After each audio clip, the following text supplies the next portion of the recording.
It's just a really quick video on how to use Valdivia Truss Analysis software. Website's up the top. First thing is you put your points in. It's just a Cartesian plane. So you've got your X and Y coordinates and they relate to these numbers here. So 1 is 0, 0, as you can see up here. 2 is 0, 20, and then so you just put all your points in first. After you've done that, you join those truss members together. So here you can see I've done 1, 2, so that's joining point 1 to point 2. The material type is 1. Where do you put in the material? It's just here.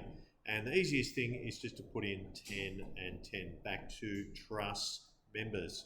And so so you just join it together. 1 to 3 here, you can see if I go down 1 to 3, it's truss member 5. And so everything's labelled. 2 to 4, as you can see, 2 to 4, that truss member is 2, so you just put those in with 1. Next thing, materials we've done, load. We're going to have a load on number 8.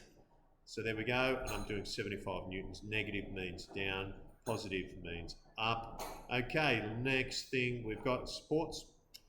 We've got a pin joint, which is on number 2. We select X and Y, that'll be a pin.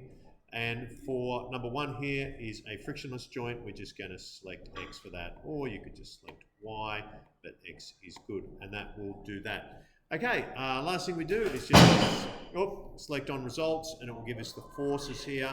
That's Young's modulus over there, the reaction forces as well in these figures. Does it all for you. That's the end of this video.